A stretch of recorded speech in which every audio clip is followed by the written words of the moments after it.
पैसे के लिए लोग कुछ भी कर रहे हैं। यहाँ तक कहा है कि बेटी के पीले हाथ करने के बराबर एक पारायण कथा कराने का फल मिलता है, एक बेटी के पीले हाथ करने के बराबर। बोलिए भक्तवत्सल भगवान की। महाराज श्री सुखदेव जी कहते हैं, राजन परीक्षित इधर नगर को तो घेर लिया है, आइए जहाँ प्रसंग चल रहा था। रुक्मिणी आंगन में पड़ी पड़ी रो रही है, तब तक एक ब्राह्मण देव भिक्षा के लिए आई। माता भिक्षाम देही। रुक्मिणी रोवत वही बाहर निकली। बाबा जी बोले, कहा बात बिटिया, काय को रो रही? तेरी तो शादी है तो खुशी होनी चाहिए। रुक्मिणी बोली, बाबा जी मेरी शादी ना, मेरे जीवन की बर्बादी है। बोले मतलब? आप ही बताइए ब्राह्मण देव, मेरा भैया मेरी शादी अपने शाले के साथ कर रहा है, मैं कैसे चली जाऊं? अच्छा तू कौन को चाहे? बोले मैं कन्हैया को प्यार करती हूँ। कन्हैया को? लाली तूने कन्हैया कहाँ देखे?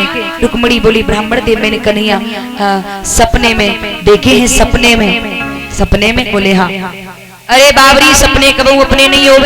रुक्मिणी कहने लगी, बाबा जी मेरा सपना अपना है, मेरे प्रभु हमें कभी धोखा नहीं दे सकते। मेरे प्रभु ने हमसे कहा है, रुक्मिणी तेरे ऊपर कोई आपत्ति आए तो मुझे याद करके मेरे लिए एक पत्र लिख करके भेज देना। ब्राह्मण देव, मैं एक पत्र लिख के देती हूँ, आप मेरा पत्र मेरे प्रभु के लिए पहुंचा दो। ब्राह्मण देव कहने लगे, बाबरी एक तरफ से 750 कोस दूरी है द्वारका की, मैं अधवर में ही मर जाऊंगा, पहुंच भी नहीं पाऊंगा। मैं तो जा रहा हूं भाई, मैं नहीं जा पाऊंगा। रुक्मिणी ने तलवार निकाली और तलवार जैसे ही अपनी गर्दन में मारनी चाहिए, बोली लो ब्राह्मण देव आपके सामने ही अपनी आत्मघात कर लेती हूँ। ब्राह्मण सोचने लगे, बिटरिया अगर मेरे सामने मर गई तो हत्या हमें लग जाएगी। ब्राह्मण देव बोले, रुक जा रुक जा रुक जा, मर मत जा, लिख दे पत्र, लिख दे, देख पहुंचाए पाऊंगा तो पहुंचा दूंगा, न सोच लिए ब्राह्मण मरेगा। रुक्मिणी ने रो रो कर पत्र लिखा। ब्राह्मण देव पत्र लेकर के चले। 2-4 खेत की दूरी निकल पाए, 2-4 खेत की दूरी निकल पाए। बूढ़े ब्राह्मण चला नहीं जाता। एक पीपल का वृक्ष देखा। ब्राह्मण देव सोचने लगे, लाओ इसी के नीचे आराम कर लो। ब्राह्मण देव पीपल के वृक्ष को देखकर बैठ गए, भगवान का गुणगान करने लगे। कैसे? आइए हम सभी ताली बजाकर करेंगे। ब्राह्मण देव भगवान का गुणगान कर रहे हैं और कह रहे हैं, क्या मैंने मोई भीष्म की बिटिया ने वे जो है ओ सावरिया,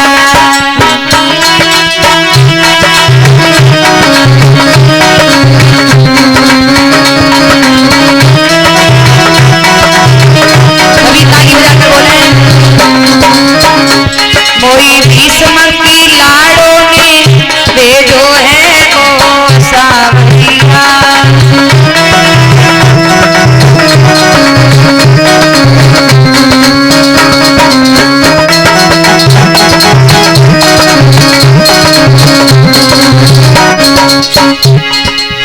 चलती चलती मेरी भैया की रानी,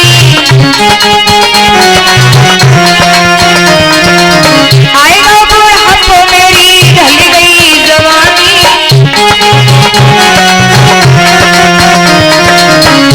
मेरी चलत में धूप है कांवरिया ओ सावरिया,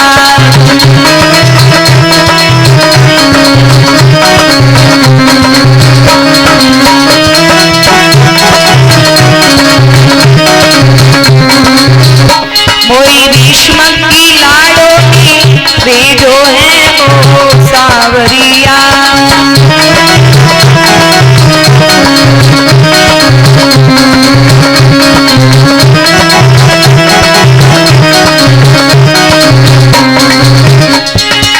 सुंदरी देखिए कि पीपल की छाया,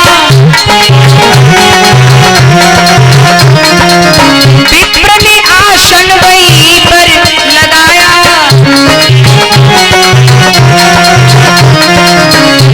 बुता ओढ़ के सोएगा कांवरिया सावरिया,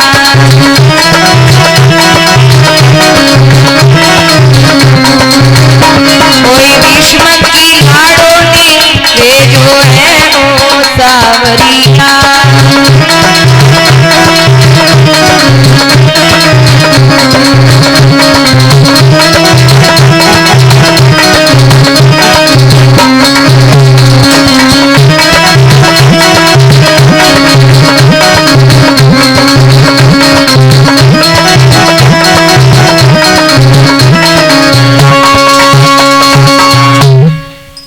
ब्राह्मण देव गुणगान करते करते सो गए।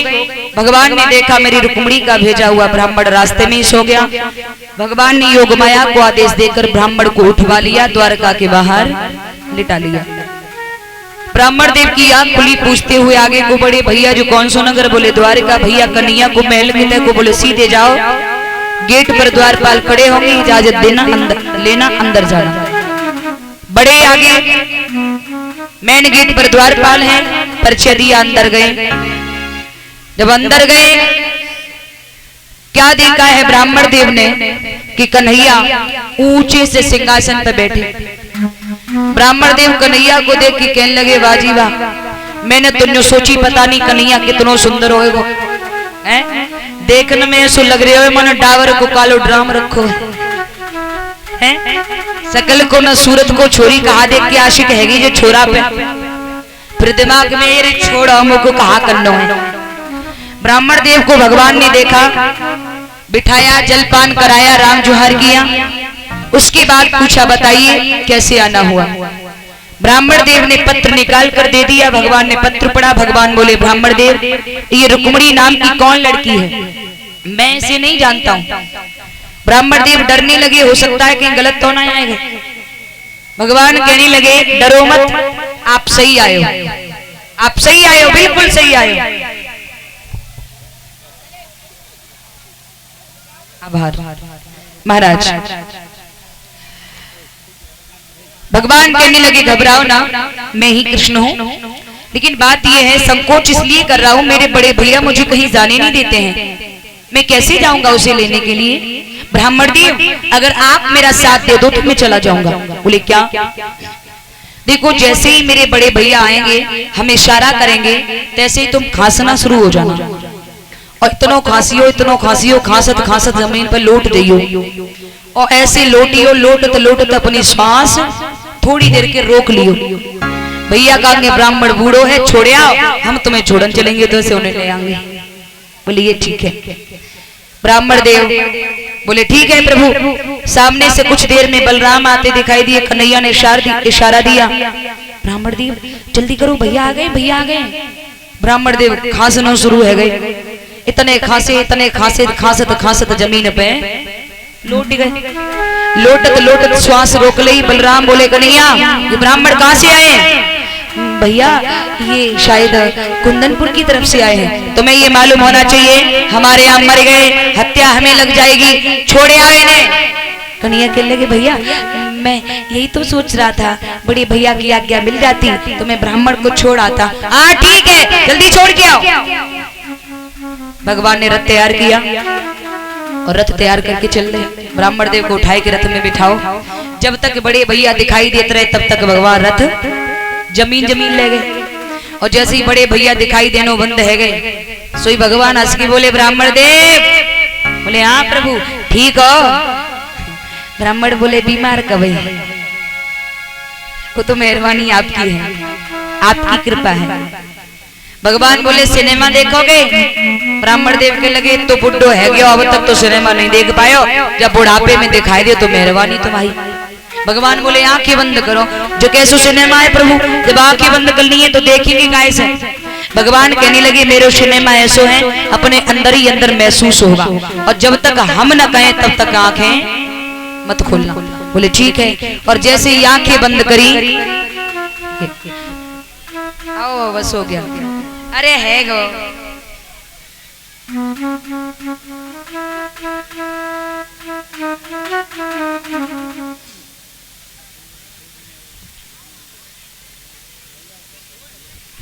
महाराज। बोली गोविंद भगवान की।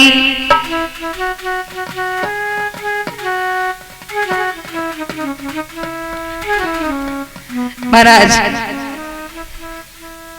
भगवान कन्हैया ने ब्राह्मण देव से कहा आंखें बंद करो, जब तक हम न कहें तब तक नेत्र मत खोलना। बोले ठीक है। ये मेरा सिनेमा ऐसा है अपने अंदर ही अंदर महसूस होगा क्या? बोले हाँ। भगवान जैसे ब्राह्मण ने आंखें बंद करी, भगवान ने रथ लिया और रथ आसमान में उड़ा दिया। ब्राह्मण देव सोचने लगे प्रभु आज कैसे जिंदा निकल जाएं, आज के बाद कहूं अहिरा के चक्कर में ना पड़ेंगे। अगर ऊपर से नीचे को गिरे तो हड्डी पसली एक है जावेगी। 3 घड़ी में माधव ने वो रथ कुंदनपुर के बाहर अलोपा मैया के मंदिर के पीछे उतारा। ब्राह्मण देव से कहा नेत्र खोलो पहचानो कहाँ आ गए। अरे ब्राह्मण देव बोले अरे प्रभु ये तो कुंदनपुर है। भगवान बोले हाँ जाओ।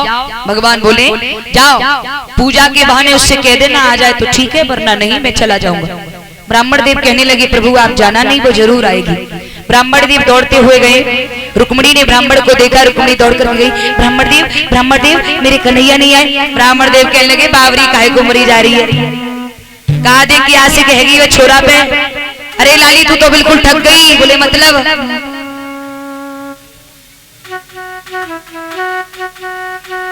वो नई शक्ल को नई सूरत को लाली मैं तो को कहा बताऊं देखने में ऐसा लग रहे हो मैंने डावर को कालो ड्राम है। रुक्मिणी बोली ए खबरदार ब्राह्मण दोबारा तुमने मेरे कन्हैया को कालिया कहा। काले हैं तो क्या हुआ दिल वाले हैं शाम काले हैं तो क्या हुआ दिल वाले हैं। अरे ब्राह्मण देव जो ऊपर से काले होते हैं ना वो दिल के बड़े निराले कुजाले होते हैं।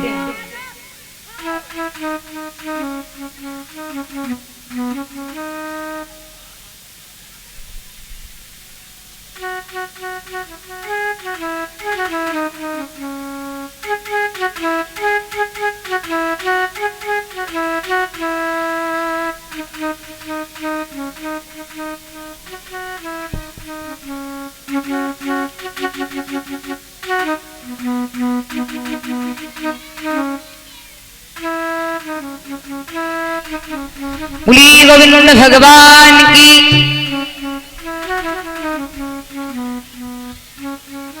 महाराज रुक्मिणी कहने लगी मेरे कन्हैया को आपने कालिया कहा सो कहा लेकिन दोबारा मत कहना। ये बताओ वो कहाँ है। ब्राह्मण देव कहने लगे मत मरी जा लाली वो आ गए। बोले कहाँ है। बोले कुंदनपुर के बाहर अलोपा मैया के मंदिर के पीछे खड़े हैं। चली जाओ। पूजा के बहाने आरती की थाली तैयार करी रुक्मिणी ने। भैया कौन को छोरो देगी हो इतनी तो भीड़ भी ना है खोए गयो छोरा। ए राम भलो करे मम्मी बे बैठी छोरो जहाँ गयो।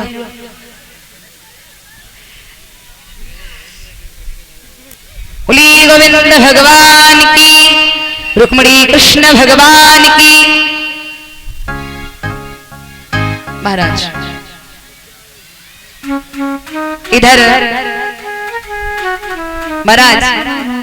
इधर रुक्मिणी पूजा की थाली तैयार करके चली।